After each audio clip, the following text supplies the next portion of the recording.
When we first got Oiysh more than 3 years ago, like most cruising vessels, she carried 3 types of fossil fuels on board.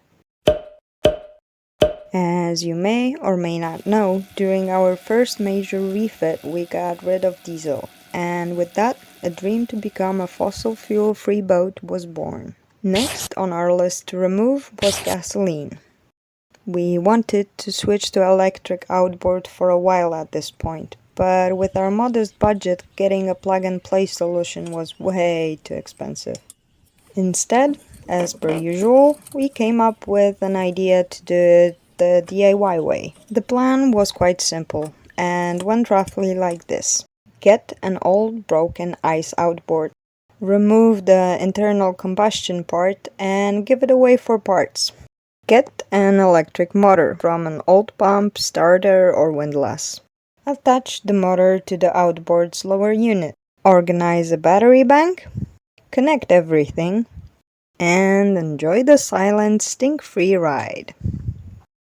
Which brings us to the hereby 2-horsepower Yamaha, which we were lucky enough to get for free, because the engine was seized and the owner didn't want to deal with it anymore.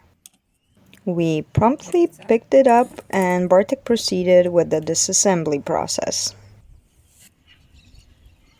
It took a while as the shaft was seized at the engine end, and taking it out unfortunately caused some parts to break. Fortunately for us, nothing we would need for the conversion. Nas to nie interesuje tutaj.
Yet again, the trusty hammer came in handy, and with some persuasion the shaft was free. A bit crunchy, but free.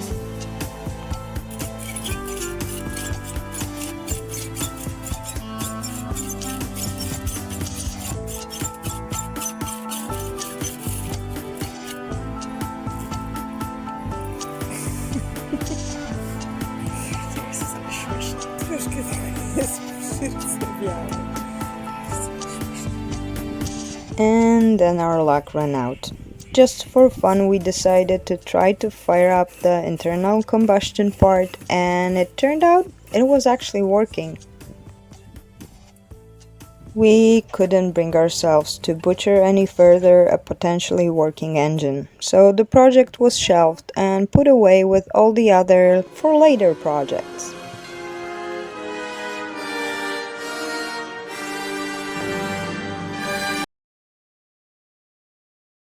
There was a swap meet in a local marina, and guess what? A guy was selling a Haqeedo. It was one of the we tested it 3 months ago and it was working kind of item, but we knew that even if it needed some work, we could probably resurrect it, so we thought it was worth the $180 price tag. We got it home and promptly proceeded to disassembly to determine its status. BMS jest wyłączony, nie? Bo powiedzcie, że jeszcze jest po kolei. Jest po kolei 2,7. 2,7. The throttle electronics and the BMS were dead, but the batteries, though discharged, were looking good. 2,7. 2,7. 2,7. The project was looking promising, but it also got shelved for the time being, as we still had a working outboard and were itching to finally sail back to Gunayala after well over a year.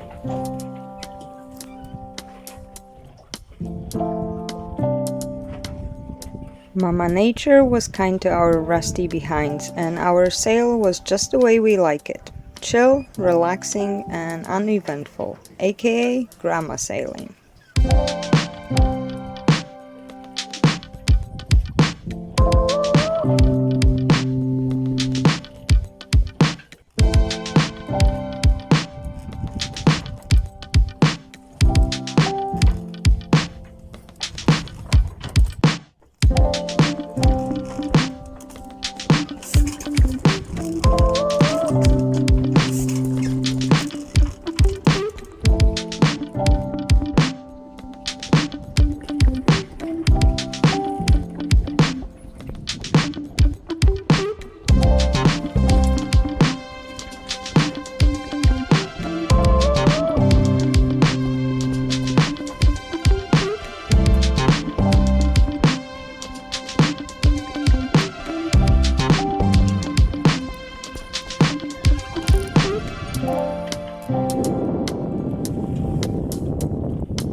We wouldn't be breaking any speed records, but it didn't matter. We were sailing, all the repairs were good, the sun was shining, and life was good.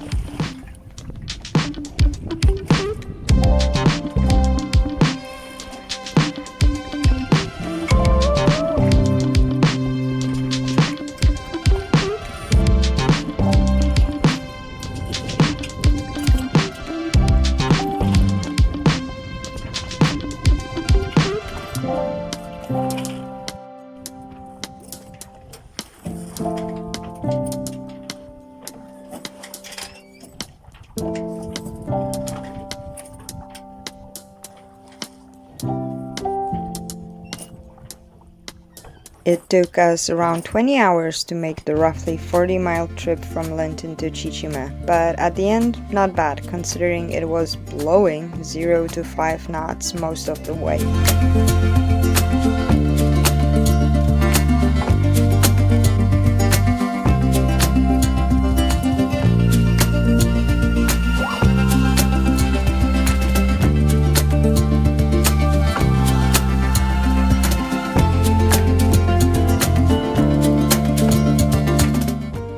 We arrived just in time to enjoy our morning coffee watching a magnificent sunrise.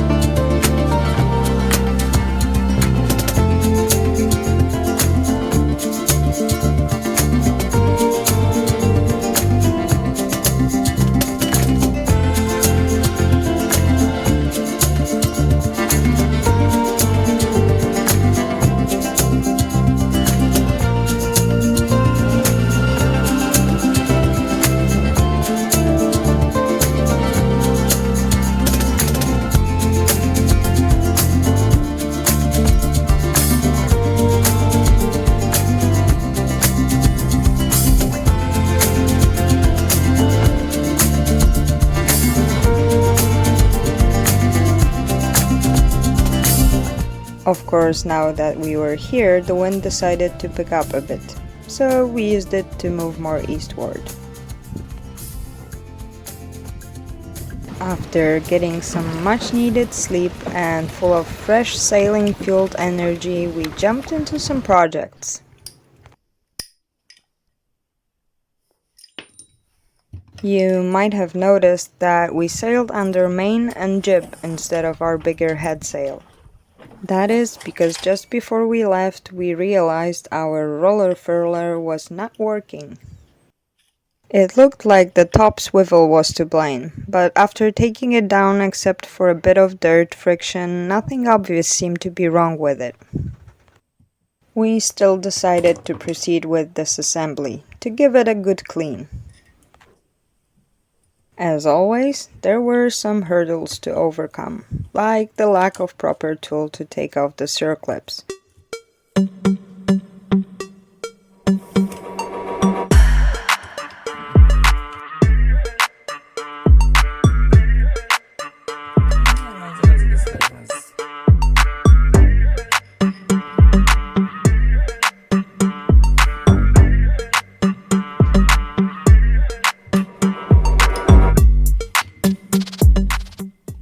Nie, żeby mieć miejsce, muszę wyciągnąć najpierw tego, a żeby wyciągnąć tego, muszę mieć...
But after some fiddling around, it was disassembled to its base components.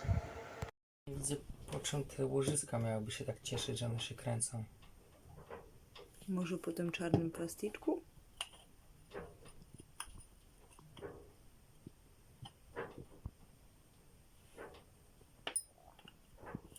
Czarny plastyczek był tu. Tu nie ma miejsca na kulkę. Nie? On był tutaj. Kulki śmigają po tym. Bo tak naprawdę siły są takie, że to, nie? To wchodzi tu, nie? Gdzież...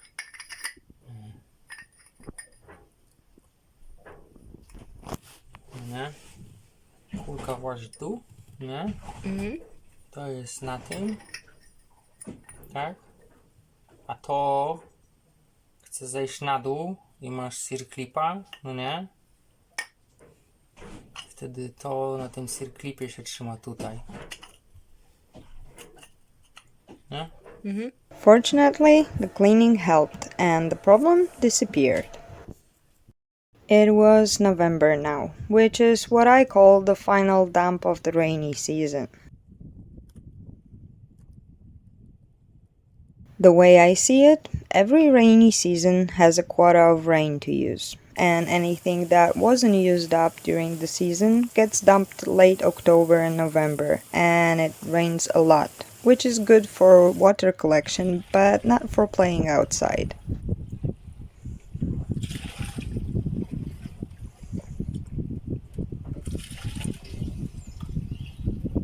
So, during those rainy days, we moved our fun and games inside the boat.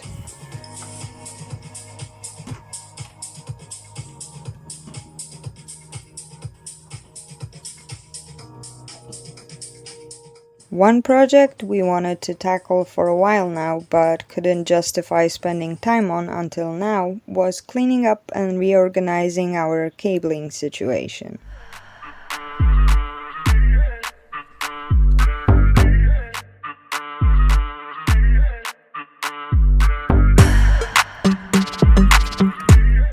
We also got some new pets.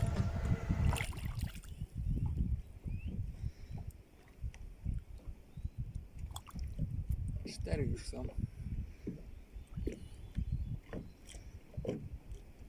Nie mam więcej. Później dostaniecie. We spend the time relaxing, working on smaller projects, editing, and enjoying local fauna and flora. Banana. And just like that, a month went by, and we needed to head back to London to deal with the nasty, horrible monster called bureaucracy.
The entire time we were in Gunayala, we haven't used our outboard once, but as one of the tiny projects, I cleaned its foot from all the crusty growth. I must have accidentally flushed some of the debris inside the cooling tube, because after Bartek started the outboard, it had no cooling.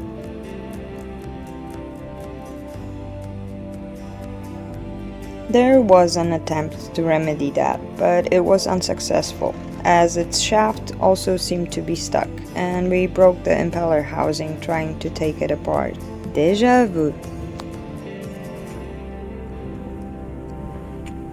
Now we were faced with a choice: buy parts and fix the old one, or unshelf the Haqeedo project. We chose the latter. But more about that next week.